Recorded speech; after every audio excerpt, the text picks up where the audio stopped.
Hey, welcome back to another episode of The Pursuit of Being a Stand-Up Leader. I'm Jared Whitman with Whitman Media, and I'm here with John Russell, great guy from the Business Source. We're going through John's book, The ABCs of Being a Stand-Up Leader. Be a Stand-Up Leader. Doing the job right. Doing the job right. Hopefully I can read this correctly one of these times. I screw that up all the time, so don't worry about it. But we're breaking down his book, John's book, chapter by chapter, and we're significantly through the book, but we're in the E's actually. Lots of episodes left to go. Today we're talking about exceeding customer expectations, and this is a fun topic. John, why don't you start us off? Well, anytime anybody gets into some sort of a project, we're trying to solve a specific problem.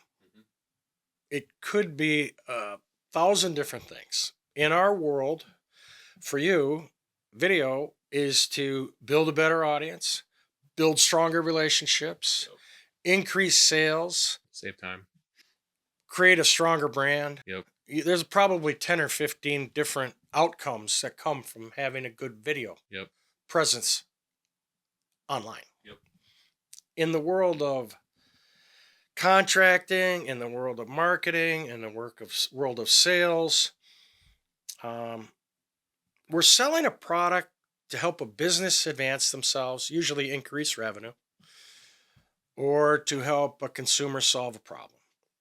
But in any case, when there is an opportunity and there's a transaction that's going to occur, where I'm going to pay for a service or pay for a product, I have an end result in mind. And that means those are my expectations. And as a professional, as a stand-up leader, as a business owner, as a salesperson, as an executive, as an administrative person, anybody and everybody, this applies to everybody.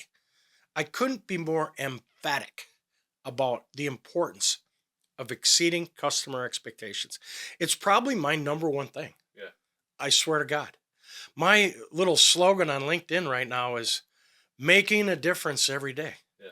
And I mean that, and I'm standing by it, because if I can't make a difference for somebody every day, I'm not bringing it. Right. You know, if I show up for work, or if I show up for a project, or I show up for a meeting with a client, there is an intrinsic understanding that I'm going to bring some value to the table.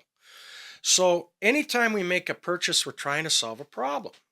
The main reason why people decide not to purchase something is because the anticipated value doesn't exceed the price.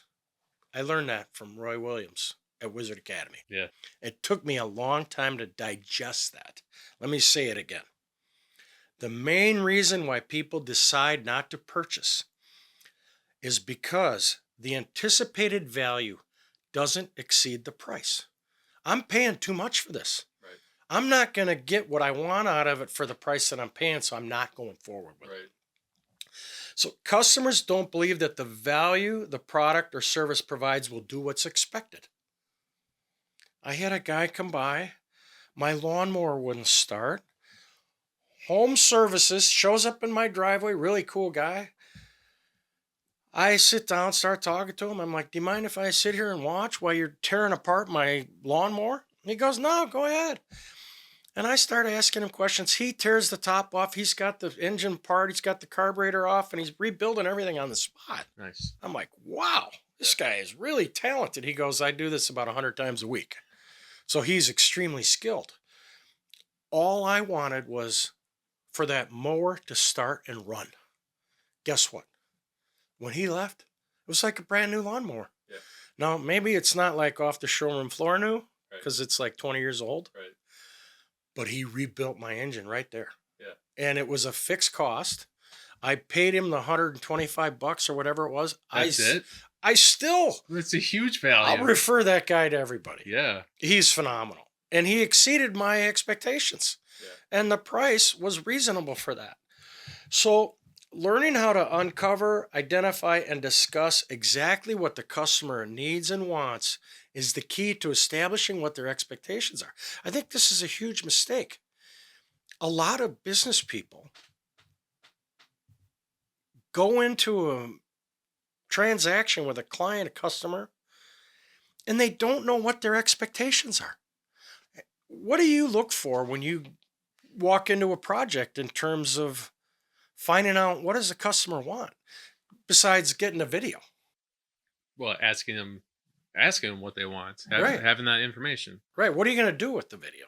Oh yeah, yeah. How are you going to use the video? Where is it going to be posted? Exactly. How often are you going to use it? Exactly. Is there, I like, breaking it down. Like, oh, have you thought about this? Do you plan on, doing this in the future? What if we did this? We could capture this to, complement that, so you can use it in the future for that purpose. So when we started this project, we were both interested to find out how these videos are going to change the dynamics of our audience on our social media channels. Yeah.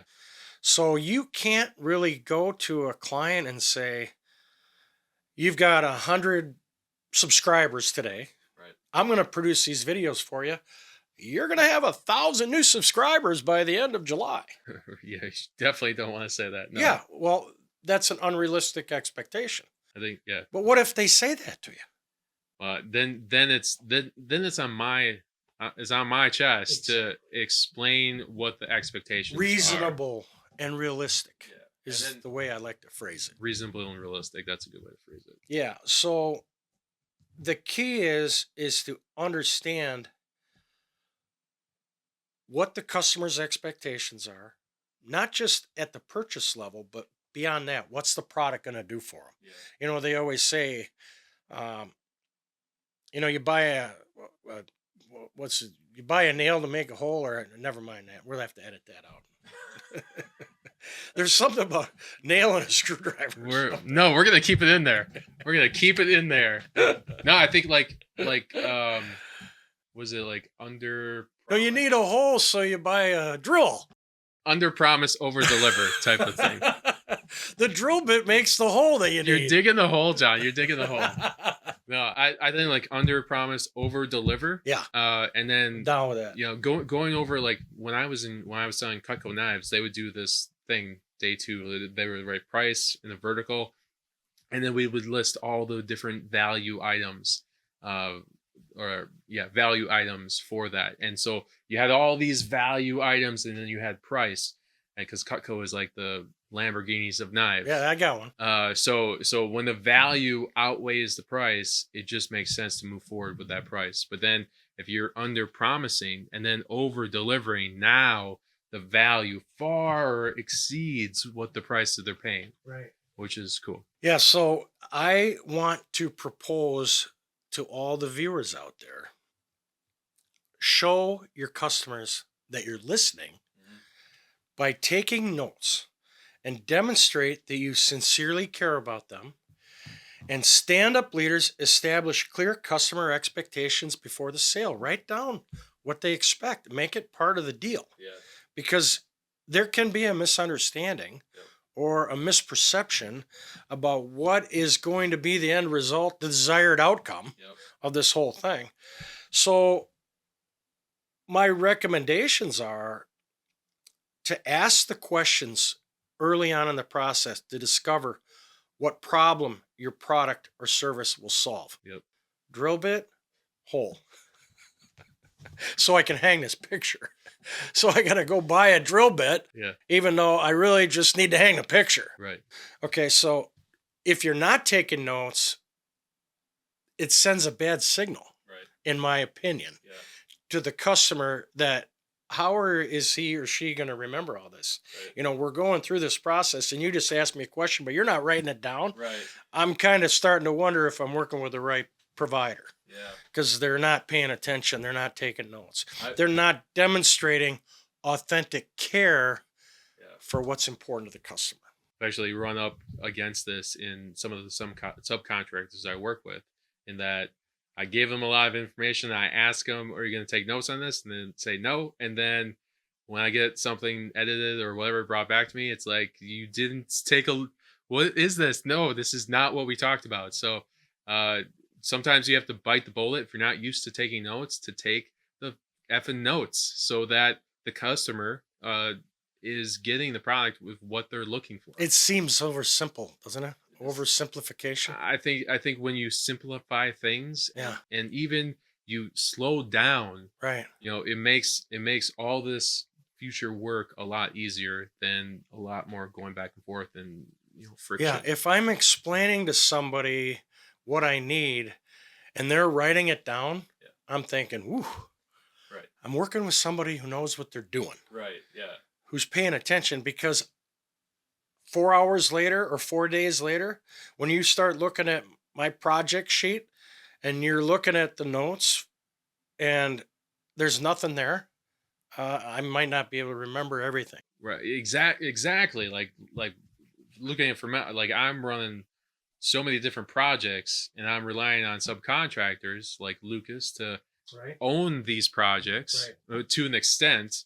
So if I'm saying something, I'm not gonna remember it, 4 hours after I said it. So So it's a really good experience because let's say we're in a conversation and I need videos and you're saying, hey, I can deliver them.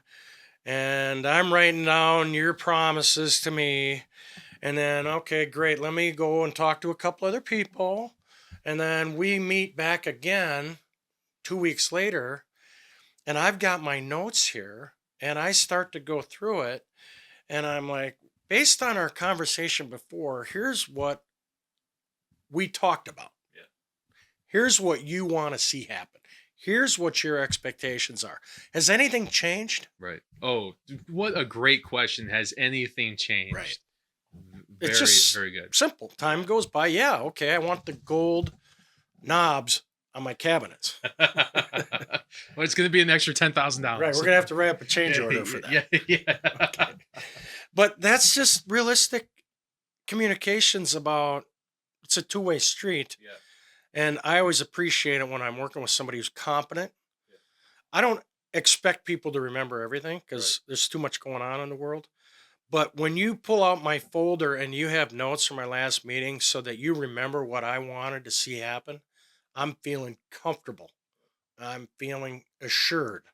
I'm feeling like I made a good decision. I'm feeling like the money that I'm going to spend with you is money well spent. Yep. An investment. Yeah. And then when it's all said and done, we can go back and review and see, did we achieve the goal? Yeah. Have my expectations been met? Did that lawnmower start?